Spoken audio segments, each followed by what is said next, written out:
ഒരു കാര്യവും നടക്കരുതെന്നും ഒന്നും നടത്താൻ അനുവദിക്കില്ല എന്നും നിശ്ചയിച്ചുറപ്പിച്ച വളരെ പ്രതിലോമകരമായി പ്രവർത്തിക്കുന്ന ശക്തികളാണ് ഇതിനെയൊക്കെ വിവാദമാക്കുന്നത്. വലിയ തോതിൽ നിക്ഷേപം കേരളത്തിലേക്ക് വന്നുകൊണ്ടിരിക്കുകയാണ്. വ്യവസായ വികസന സൂചികയിൽ കേരളം 1-ാം റാങ്കിലെത്തി. പഴയ പരാതി എന്തായിരുന്നു? വ്യവസായ വികസന സൂചികയിൽ കേരളം പിന്നിലാണ് എന്നായിരുന്നു. 1-ാം റാങ്കിലെത്തി. ഇപ്പോൾ പുതിയ നിക്ഷേപങ്ങൾ കേരളത്തിലേക്ക് വരികയാണ്.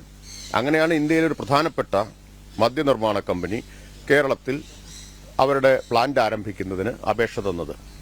അപേക്ഷ നിലവിലുള്ള നിയമവും ചട്ടവും അനുസരിച്ച് സൂക്ഷ്മമായി പരിശോധിച്ച് സർക്കാർ അതിന് ശരിയായ രീതിയിൽ എല്ലാ പരിശോധനകൾക്കും ശേഷം അനുമതി നൽകി. പ്രാരംഭാനുമതിയാണ് നൽകിയിട്ടുള്ളത്. ആ പ്രാരംഭാനുമതിയിൽ തന്നെ വ്യക്തമാക്കിയിട്ടുണ്ട് നിലവിലുള്ള എല്ലാ നിയമങ്ങളും ചട്ടങ്ങളും നിബന്ധനകളും പാലിച്ചുകൊണ്ട് എന്ന് വ്യക്തമാക്കിയിട്ടുണ്ട്. അപ്പം അത്രയും സുതാര്യമായ രീതിയിൽ നടന്നൊരു കാര്യമാണ്. ഇതാണോ സുതാര്യം എന്നാണ് ചോദിക്കുന്നത്. കാരണം ഭൂഗർഭ ജലനിരപ്പ് ക്രിട്ടിക്കൽ എന്ന് രേഖപ്പെടുത്തിയ ഇടത്താണ് ഈ പദ്ധതി തയ്യാറാക്കുവാൻ പോകുന്നത്, നിർമ്മാണം നടപ്പിലാക്കാൻ പോകുന്നത്. അരുൺ ചോദിച്ച ആ ചോദ്യത്തിന് മന്ത്രിക്ക് പോലും ഉത്തരമില്ല. മദ്യമൊഴുക്കിയുള്ള കൃഷി നടത്തുന്നതിന് പിന്നിൽ അഴിമതിയാണ് എന്നുള്ളൊരു കാര്യം ഈ മന്ത്രിക്ക് കൃത്യമായ ഉത്തരമില്ലാത്തതെന്ന് തന്നെ മനസ്സിലാകും.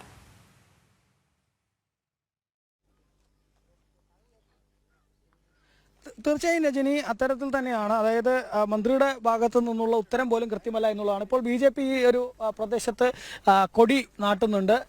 അവർ ശക്തമായ പ്രതിഷേധവുമായിട്ടാണ് രംഗത്ത് വന്നിരിക്കുന്നത്. യാതൊരു കാരണവശാലും ഇത് അംഗീകരിക്കാൻ കഴിയില്ല. ഈ ഭൂമിയിൽ ഒരു മദ്യനിർമ്മാണശാല അത് വരികയാണെങ്കിൽ അതിനെതിരെ ശക്തിയുക്തം അതിനെ എതിർക്കും എന്നുള്ളതാണ് അവർ പറയുന്നത്. ഏതായാലും പ്രദേശത്തേക്ക് ഇപ്പോൾ BJP പ്രവർത്തകരുടെ നേതൃത്വത്തിൽ കൊടി നാട്ടുകയാണ് ചെയ്യുന്നത്. നേരത്തെ പറഞ്ഞതിൻ്റെ മന്ത്രിയുടെ പ്രതികരണത്തിൽ മന്ത്രി പറയുന്നത് ഈ പ്രദേശത്ത് ഇത്തരത്തിൽ ഗ്രൗണ്ട് വാട്ടർ വളരെ അപകടകരമായ രീതിയിലാണ് എന്ന് കൃത്യമായിട്ട് തന്നെ സെൻട്രൽ ഗ്രൗണ്ട് വാട്ടർ ബോർഡ് പറയുന്നു. അതിൻ്റെ റിപ്പോർട്ട് ഉൾപ്പെടെയാണ് ഞാൻ മന്ത്രിക്ക് മുൻപിൽ കാണിച്ച് ഇത്തരത്തിൽ വളരെ ക്രിട്ടിക്കൽ എന്നാണല്ലോ ഭൂഗർഭ ജലനിരപ്പ് ഇവിടെ സെൻട്രൽ ഗ്രൗണ്ട് വാട്ടർ ബോർഡ് രേഖപ്പെടുത്തിയിരിക്കുന്നത് എന്ന് ചോദിച്ചത്. പക്ഷേ മന്ത്രി അതിന് പറയുന്നത് എല്ലാ നിയമങ്ങളും അനുശാസിച്ചുകൊണ്ട് ഇവിടെ ഇത്തരത്തിലൊരു മദ്യനിർമ്മാണശാല ആരംഭിക്കുന്നതിന് വേണ്ടിയുള്ള അനുമതിയാണ് നൽകിയിരിക്കുന്നത് എന്നാണ് മന്ത്രി പറയുന്നത്. പക്ഷേ അങ്ങനെയാണെങ്കിൽ എല്ലാ നിയമങ്ങളും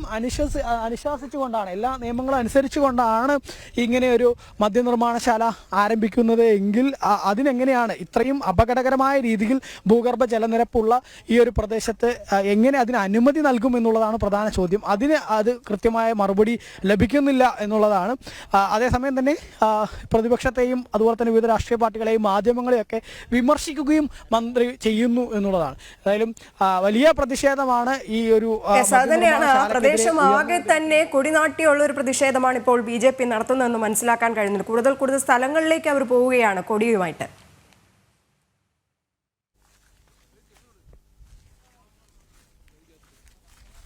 തീർച്ചയായിട്ടും രജനി, BJP പ്രവർത്തകർ ഇപ്പോൾ ആ പ്രദേശത്തിൻ്റെ വിവിധ ഭാഗങ്ങളിൽ കൊടി നാട്ടുകയാണ്. ഈ ഭൂമി യാതൊരു കാരണവശാലും ഇവിടെ ഇത്തരമൊരു പദ്ധതി ആരംഭിക്കാൻ അനുവദിക്കില്ല എന്നുള്ളത് തന്നെയാണ്. നമുക്ക് ഈ ഭൂമിയുടെ അവിടുത്തെ ചെടികളും മറ്റുമൊക്കെ നമുക്ക് നോക്കുമ്പോൾ മനസ്സിലാക്കാൻ സാധിക്കും.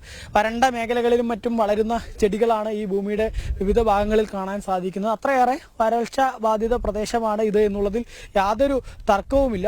അങ്ങനെയുള്ള ഒരു മേഖലയിലാണ് ഭൂഗർഭ ജലനിരപ്പ് അപകടകരമായ രീതിയിലാണ്, അതായത് ക്രിട്ടിക്കൽ ആണ് എന്ന് മലമ്പുഴ ബ്ലോക്ക് മുഴുവൻ ഈ ഭൂഗർഭ ജലനിരപ്പ് ക്രിട്ടിക്കൽ ആണ് എന്നുള്ളതാണ് കൃത്യമായിട്ട് തന്നെ സെൻട്രൽ ഗ്രൗണ്ട് വാട്ടർ ബോർഡ് രേഖപ്പെടുത്തിയിരിക്കുന്നത്.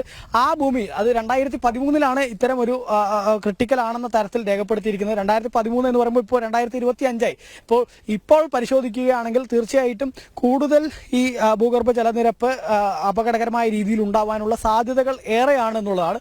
മാത്രമല്ല ഈ പ്രദേശത്തിന് തൊട്ടപ്പുറത്തുള്ള ചിറ്റൂർ ബ്ലോക്ക് എടുത്ത് പരിശോധിക്കുകയാണെങ്കിൽ അവിടെ ഈ ഭൂഗർഭ ജലനിരപ്പ് അത് വളരെ പ്രശ്നത്തിലാണ്. റെഡ് മാർക്കായിട്ടാണ് ചെയ്തിരിക്കുന്നത്. അതായത് ക്രിട്ടിക്കൽ എന്നാണ് ഇവിടെ ചെയ്തിരിക്കുന്നതെങ്കിൽ അവിടെ ഓവർ എക്സ്പ്ലോയിറ്റഡ് എന്ന തരത്തിലാണ് ഈ ചിറ്റൂർ ബ്ലോക്കിൽ രേഖപ്പെടുത്തിയിരിക്കുന്നത്. ആ പ്രദേശത്താണെങ്കിൽ മഴനിഴൽ പ്രദേശം കൂടിയാണ്. വടകരപ്പതി ഉൾപ്പെടെയുള്ള മേഖലകൾ മഴനിഴൽ പ്രദേശം കൂടിയാണ്.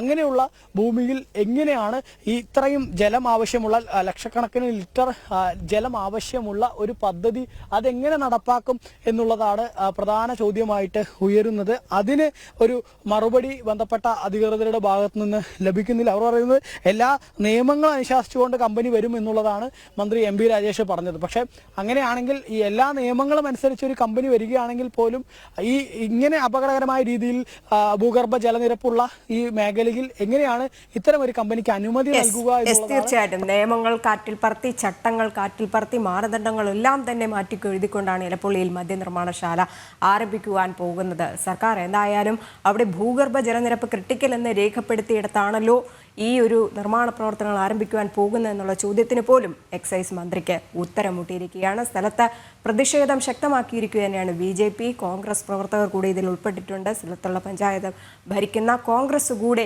ഇതിന് സഹായം നൽകുന്നു, ഒത്താശ ചെയ്യുന്നു എന്നാണ് ഇപ്പോൾ BJP പ്രവർത്തകർ ആരോപിക്കുന്നത്. ഒപ്പം നാളെ മുതൽ തന്നെ സമരം ശക്തമാക്കുവാനാണ് തീരുമാനം.